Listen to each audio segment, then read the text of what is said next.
Namaste everyone. This is Tanushree Nagaveni. I'm a fourth year Bachelors of Management Studies student at Vidyashilp University. I'm majoring in finance and I'm pursuing a minor in economics. In addition to my academic pursuits at Vidyashilp University, I enjoy independently researching Indian knowledge systems, Sanskrit, and also its connection to present-day management. I have authored a book, Jayartha Shastra, Microeconomics Through the Lens of Mahabharat. And I also enjoy researching Arthashastra and its relevance today. Besides this, I take interest in the Natya Shastra. Being a dancer myself, I've trained in Bharatanatyam. And I also enjoy playing the sitar. So Indian traditions and customs are something that I picked up as a child, and these interest me.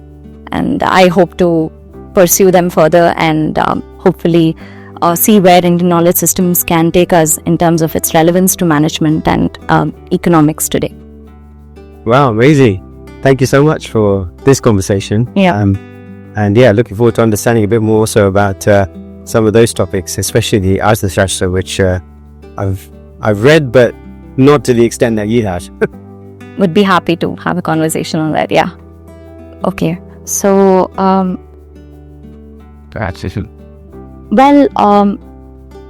Dharma and business is something that often scholars speak about. Many of the research papers in academia too. Because dharma is something that when you try to achieve it in business, it's like a very thin line and it's very tough and a complex concept. So I have heard and read too that when leaders talk about dharma in business, it's very idealistic. Please. But from your experience, what does dharma actually mean in a business context, and where does it get actually tested? Is it in money? Is it in power? Is it in competition? Is it in insecurity?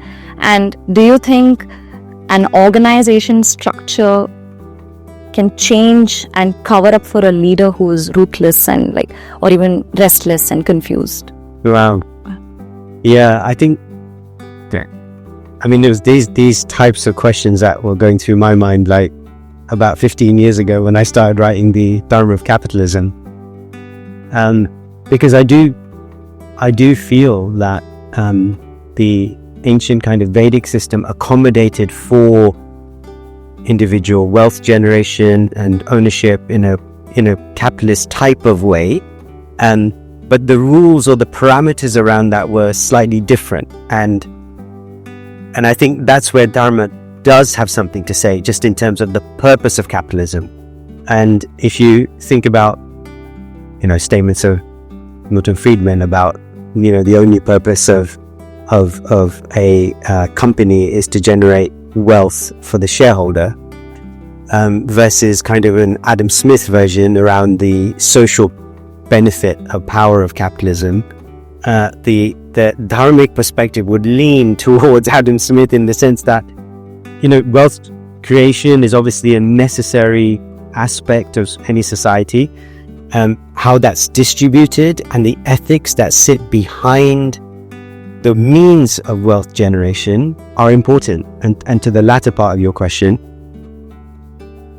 an important feature of the dharmic lens is individual accountability, individual ethical standards, not just kind of theoretical ones that are kind of sat at an organizational, vision statement type level, but actually who is the individual, and because ultimately that organization is made up of individuals. Yeah.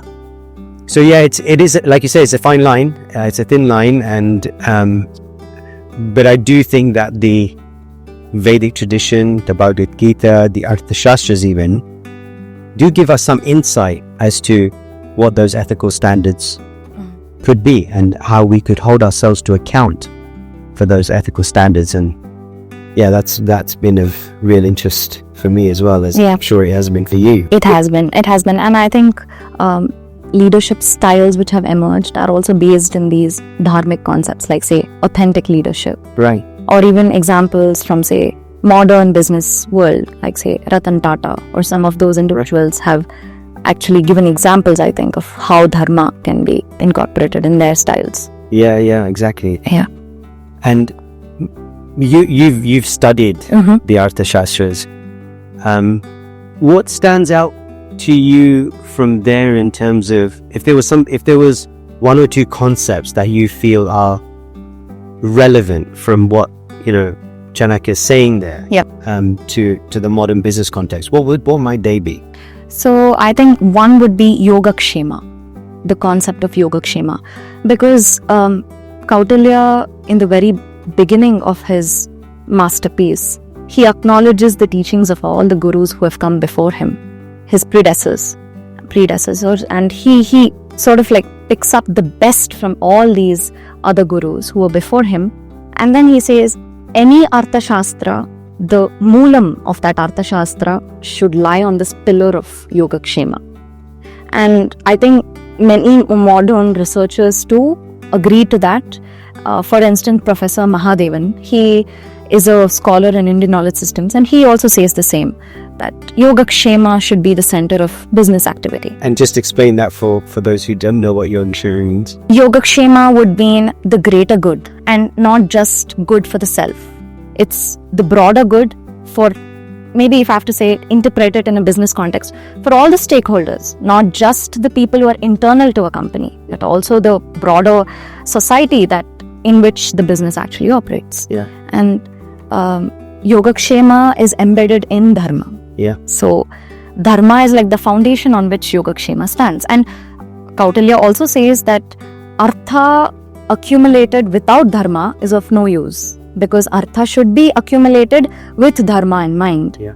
And I think a verse that he says in the first chapter is that Artha Moolau hi Dharma Kama Viti. He says that Artha without Dharma is of no use, and similarly Dharma without Artha is not something that kings or anyone who is intending to sustain a life should think about. So I think these were the two major concepts that stood out to me. Again, subject to interpretation of different people on how they read the text. And you can see that how that relates to the Gita, how it relates to the Mahabharata. Yeah. Like in the Mahabharata, for example, there's this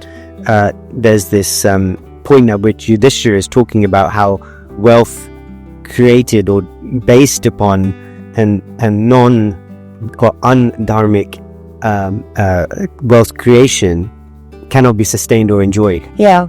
So there's this underlying theme about the righteousness, if you like, of wealth creation, and like you said, in terms of Yogakshema, and from the notion of sattva in the Gita, this idea of what is goodness. Yeah. The fact that it's not just good for me, but there's a goodness and a benefit that's wider. And that's why I do think that in terms of capitalism, the dharmic lens is a really a well structured and practical approach to how we can think about capitalism. True. Yeah, I would agree. And I think, as you said, Yudhishthira's statement of how wealth that is accumulated through unlawful means and unethical means does not sustain is sort of like proven to the reader in terms of the narrative plot that goes, right? Ultimately, the Kauravas lose everything that they make. So I think all our scriptures, be it the Vedas or the Puranas, which have stories, I think they time and again test that concept of dharma and sort of weave it into stories beautifully so that we can borrow those motifs and then adapt them to present day functioning of a business, say. Yeah. Well, again, in the domain of business, because I enjoy finance, so I heard that you were involved in the creation of the Dow Jones Dharma Index, and I really admire that effort and great work, I would say.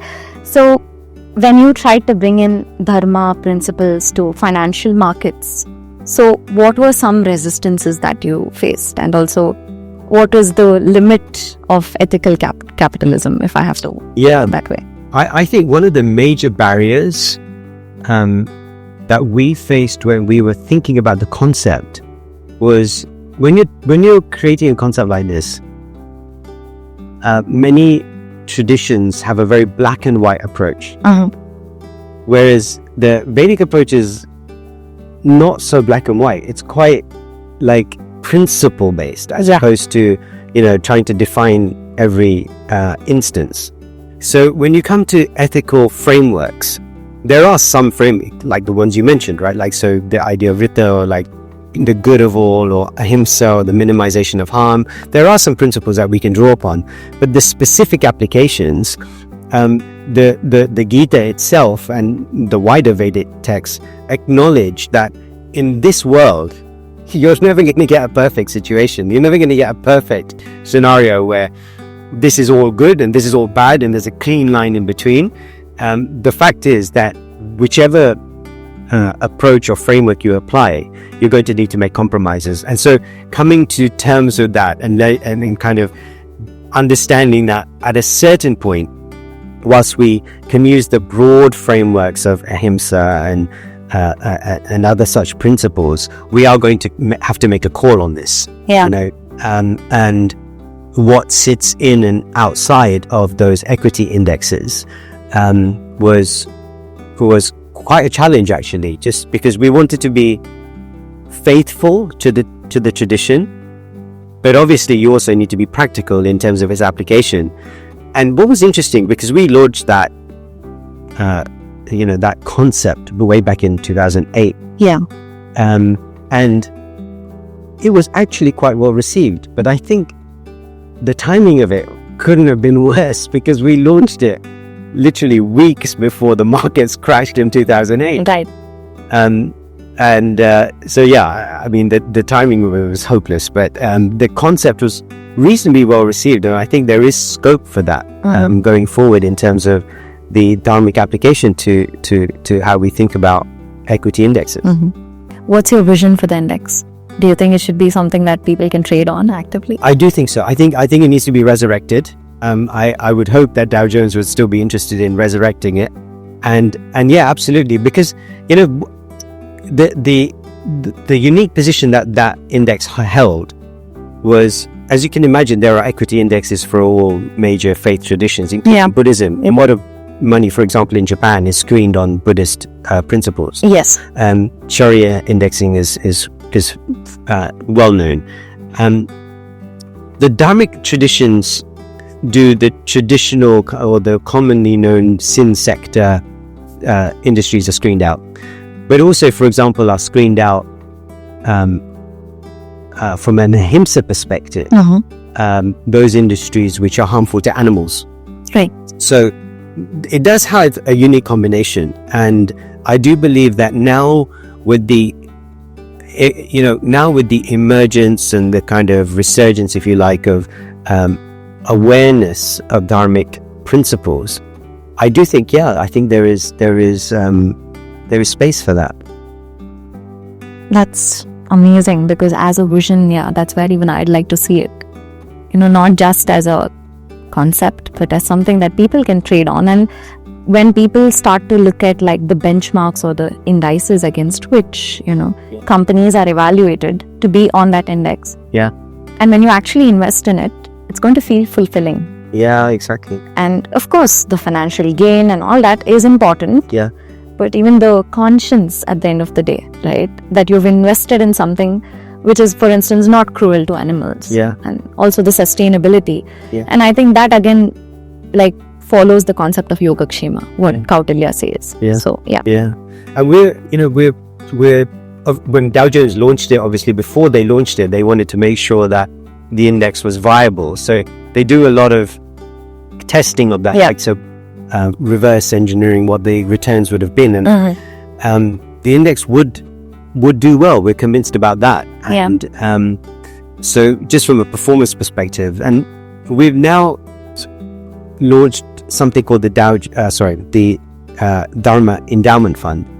So the idea of the Dharma Endowment Fund similarly is about trying to create an endowment fund that will support projects that are dharmically based and do it in a sustainable long-term way, like an endowment fund should, because there doesn't exist established well-funded endowment funds for the dharmic traditions. So that's another project which I'm really kind of excited about and keen to see develop, and the indexes, should they be kind of resurrected, would form an important part of that as well. I really wish you success in that endeavor, and I really hope to see it come in for us to be able to invest in those. Yes. Thank you. Again, coming back to leadership. So, I often see in many texts where there are descriptions about kings or heroes, like, say, for example, Yudhishthira. His name itself is based on the fact that he is sthira in a complex or a... And stira. Yes, again, sthira is a... like steady. Yeah. And determination. So I think a leader's performance and also his actions are dependent on this inner sthiti of him, right? So what do you think a leader should do to develop that calmness like Yudhishthira, but also the courage like Arjuna, and also maybe the smartness like Vikramaditya to be able to solve any given problem? Yeah. This in the West they call it stoicism, like this ability to maintain one's course regardless of what's coming at you. This notion of resilience, and I think that's widely accepted as a quality we should try and cultivate. The challenge, of course, is that the cultivation of that quality requires us to resist temptations or resist things that we might be drawn towards in other ways, and that's austere. There's a level of austerity or tapasya or something which kind of builds the capacity for me to exercise my free choice, to exercise my agency, as opposed to being just pushed around by influences, whether that's mental influences or whether that's external influences.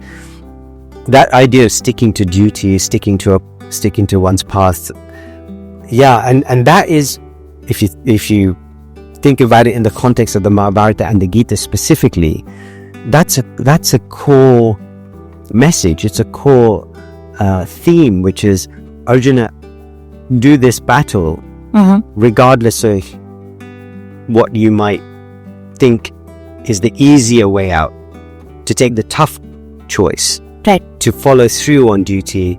And one of the descriptors of the sattva or the mode of goodness, as distinguished from rajagun or the mode of passion, is that the mode of passion is like enticing, it's attractive, it's instantaneous. Whereas the mode of goodness is the tough choice. It's the one that requires some upfront hard work or restraint. But the longer term benefits far outweigh the longer term benefits of the mode of passion, which can deteriorate into something that's actually quite toxic if we're not careful. Sure. So, I think it's a really important quality for leaders to be able to do that, because if we don't have that capacity as leaders, then the decisions we make could be based on a whim or a desire that's more selfish than one that needs to be driving the decision as a leader, which is actually the hard decision that I'm willing to take for the benefit of a wider group of stakeholders. And the Gita gives us through the three modes or the gunas framework, gives us a very powerful way to start to practice how to develop that quality. I think the Upanishads to go in that direction. I think specifically, if I can recollect correctly, the Kathopanishad. It describes this particular the three guna framework while staying in it. Although the Upanishad doesn't go directly to the gunas, there's this very popular verse. Atmanam ratinam viddi, shariram ratham buddhim tu saratim viddi, manaha pragraham evacha. And again, there's the concept of indriya nigraha, as you said. To do what is required and not what is desired. Right.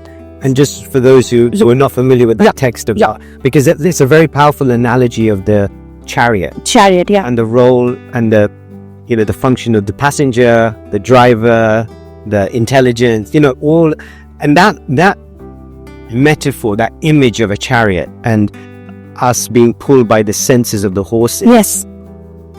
Interestingly, that has partially, not in its entirety, but you see it cropping up in many ancient civilizations, including Yes. the Greek, and where that knowledge or that idea has at least in part been picked up, but nowhere has it been sustained in its entirety in the way that it appears in the Katha Upanishad Yeah. and other Vedic texts. So yeah, it's a very powerful image.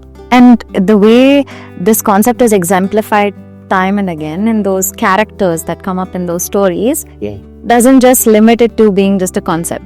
Rather, we see it functioning. Right. Yeah, it's embodied Yeah. in the narratives. Yeah. And that's another very powerful structuring, if you like, of the Vedic text, that you have these almost purely philosophical, abstract ideas and notions within the Upanishads, but then you have the Itihasas and the Puranas, which bring out these concepts in such a powerful story-like embodied way Yeah. that help us connect these two worlds, if you like, in a way that makes sense, and we can see how we can apply it in a real life context. Yeah. So yeah, no, that's a great reference point. And I think in the Kathopanishad too, the whole conversation between Nachiketa and Yama, the way it goes on, and he resists every desire. It was easier for him to sort of resort to those pleasures, and maybe the text doesn't tell us what kind of dilemma maybe as a young person he would have faced, but the fact that the text focuses on the aspect that he just does not succumb to those desires and wants to attain the Brahma Vidya, or the highest form of knowledge from Yama, is like an application of the concept. And as you said, it's just timeless, and it's possible to use that now.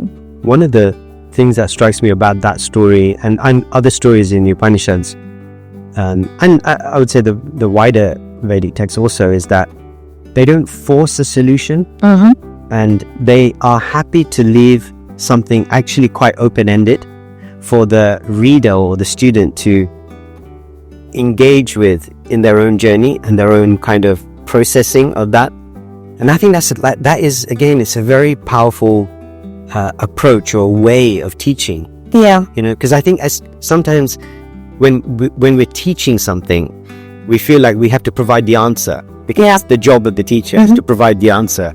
Whereas these texts are sometimes teaching us that maybe that's not the only job. Sometimes the job is to spark that curiosity, or to leave something to be discovered, and to facilitate as opposed to just answer. Yeah. And I think that's a very powerful way of conveying knowledge. I think that's put forth in Subhashitas, the witty sayings, and also an episode from the Mahabharata, I think, where Narada comes to Yudhishthira's court in Indraprastha, the Sabha Parva, and he engages in this rhetoric questioning to Yudhishthira. As you said, it's not rigid, where there's a straightforward one answer to that question. He's just engaging with him, saying, do you ensure that 1/8 of the revenue is shared with the people at large? Do you know that the people in your kingdom are supported, as in wealth is not hoarded and rather redistributed to ensure welfare? And such concepts. And also the Subhashitas, where they say 1/4 is learnt from the teacher by a student, 1/4 by discussion with a peer, 1/4 from experience, and 1/4 through swadhyaya, that is learning on your own. Right. Yeah. That's from the Subhashitas in terms of the quarter. Yeah, the quarter. Idea. Yeah, it's a very powerful insight actually into how one learns. Because sometimes we can ignore some of those things. Particularly the one I like about, how you can learn in association, like with others, that the conversation or the dialogue that comes about as a means of deepening knowledge. It goes beyond what I feel is sometimes talked about as the Socratic method. Yeah. It kind of goes a couple of steps beyond that, which I think is very powerful actually. Yeah, I happen to have this comparison between Socrates' form of teaching, say, the arts, and Bharata Muni of the Natya Shastra, teaching the same thing. And when you mention this, that it goes few steps ahead, is true. Because Bharata does not say that art is like a formula that you can just apply and aesthetic experience will be derived from it. It is not as simple as that, because Bharata just gives you the components and he gives you methods to shorten those tools and lets you to decide how rasa will be created. And it's up to the person who performs as well as the rasika who sits in the audience. So I think your point is true about the fact that I didn't know that about part. So you've looked at it in contrast with the Socratic method. Yes, Socratic method, because Socrates in some places does give that definition sort of a thing, a formulaic application. I think you would be able to say more about that. No, but that's very interesting. These are some aspects. I think Indian knowledge systems and dharma, Vedas and all the corpus can even contribute to pedagogy, right? Yeah. Teaching pedagogy. Absolutely. And also epistemology and epistemic debates about how knowledge came to be and what is the basis. Yeah. Pramanas. So I think this is, if done well, this movement like towards the Indian knowledge systems, if done well, which I really inspired and excited to hear the way that you're engaging with that, because you're clearly doing it well. And I think if it's done that, the resource of the Vedic tradition and the Vedic way of understanding and teaching and learning has, as you say, like something very significant to contribute to this space, which to date has not really referenced anything from ancient India in terms of our approach to whether it's epistemology or the way that we learn and pedagogy, etc. And there are unique insights that can be drawn out, and it's so heartwarming for me to hear about the ways in which we were discussing earlier before this conversation, but how you're engaging with these themes and concepts in a way that can be made practical for for applications like business, but also in education and pedagogy. So incredible. Since you spoke about leaders and also business in large, what advice do you have for young professionals like myself who are going to enter the corporate? Where do you think we will encounter the situation where we must make decisions dharmically? The everyday daily decisions, and where do you think we would sway from indriya nigraha to succumb to our senses? Again, I think it's important to be real about these things, and by real I mean pragmatic and genuine and authentic, in terms of we can have our ideals that we are always aspiring to and have clear in our minds as to what we would like it to be. But as you say, we do encounter situations where those decisions become quite difficult and not straightforward, especially if you're kind of standing outside of society, then it's easier to be black and white about these things. But if you're in the corporate world, then it's a question of how do I engage that? And for me, a big way in which we can build that capacity is trying to see how our particular roles and organizations can contribute actively, not just not do anything bad, but actually do something positive. How can they contribute, and our roles contribute, and our individual roles within our organizations? How do we help Gita? How does somebody who is a warrior on a battlefield act dharmically, work in a way that is dharmic? And I think that's the challenge for those people who are in the modern day battlefield, which is the corporate world. Exactly. How do we use our skills and resources to be able to do that? I mean, that's some very good advice for young professionals just making a debut in their career. Don't lose sight of it. Think about it. Keep thinking about it.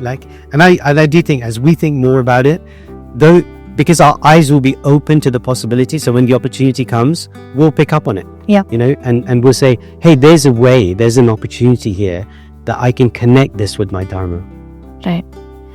Now that you spoke about organizations, how could we differentiate between a dharmically successful organization and an organization that looks successful from the balance sheet and the profit and loss account? Yeah, we thought about this when we were doing the Dow Jones Index, about what do the dharmic indicators look like.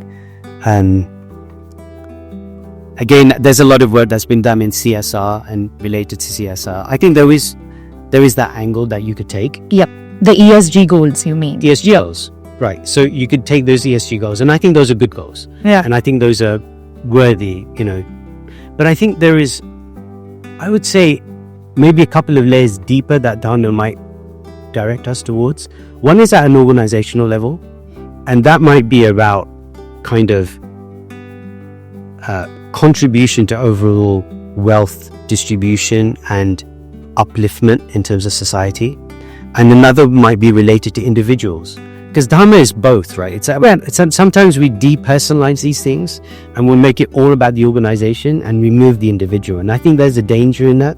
So I think the organizational stuff the Western world has engaged with to a certain level. But as we were talking about earlier, before this conversation, you could, in the Western world, an academic discipline really is agnostic about your own ethical life. So whereas the direct position, that's not a possibility. You can't be something on the outside or in an organization and your ethical behavior, your character is of no consequence. I mean, that's just not possible. Like, these things have to be aligned in terms of my own ethical behavior and character and what I then portray to do in my organization. And I think that's a lens which we're scared to engage with, because it requires a lens into a personal life. Oh, yeah. Which we want to stay away from. You mean the business entity concept, right? Yeah. The entity is separate from the individual. Yeah, exactly. And you kind of sort of rule out the fundamental assumption that it's individuals who are actually running the organization, exactly. right? So when I first thought about this was in a school context, because I was involved in education. I'm involved in education. And I thought, think about this, like when you're hiring a teacher, how much of your time is in understanding their moral character? In most recruitment processes, 0 or very little. It's just about how do they teach and are they able to deliver the subject matter. So then it becomes a performance. Like, if I'm a good performer, I will come across as a good teacher. But is that really what we mean by education? And for me, and that's why, it's important for us at Avanti, like, the idea is like the consciousness of the adult in the room in front of those children is important. It's not irrelevant. So in the same way, it's important also, I feel, if we want to take the dharma of capitalism kind of like one step further than ESG, we have to bite the bullet and grasp the nettle, the difficult conversation of individual beliefs and characters and values and virtues. Yeah. But that's a tough one. Yeah. And in the context of education, it's very important because the teacher is standing in the position of the guru. And in our traditions, the guru is considered he's considered akin to God, right? And guru, the word itself means the dispeller of darkness, the ignorance in a child's mind. So if the guru is not conscious, then the knowledge imparted loses its value somewhere. Or potency. Yeah, potency too. Yeah. And I think the fact about how a guru should be and what is the importance of a guru is quite well captured by Adi Shankaracharya's the Guru Paduka Stotram, where I believe he says Ananta Samsara Samudratara Naukaitabhyam Guru Bhaktitabhyam Vairagya Samrajyada Pujanabhyam Nama Namaha Shri Guru Padukabhyam. For the audience who don't know what it means, and for me, in this life which is similar to that ocean, I pray to be receptive to that guru whose sandals are like the boats that will help me cross the perils of that ocean and reach to the ultimate goal of renunciation. Because I think all Indian knowledge systems and all traditions ultimately speak of that goal of moksha, and moksha is attained through that renunciation, that bhava of letting go. Letting go, yeah. As opposed to what the Western world sometimes thinks of renunciation as to abnegation or detraction and all of those things. And I just want to make that clear. Like, there's a distinction there. This is a positive detachment, and that comes from the arising of jnana, like knowledge and devotion, that then allows us to be renounced in a natural way, as opposed to, like repressing something, which is what Krishna says in the Gita is just not practical or possible. So that's a great place to, I think, conclude our conversation. And thank you so much. That was really interesting. And I just wanted to say that, I think the work that you're doing in terms of looking at the Arthashastras and our different kind of knowledge systems is so valuable. And I'd really encourage you to kind of engage with that and help inform us all who are in kind of, whether it's in capitalism and business and the corporate world or in education, how these perspectives can enrich our work. So thank you so much. I'm deeply inspired by your work and the books that you've written.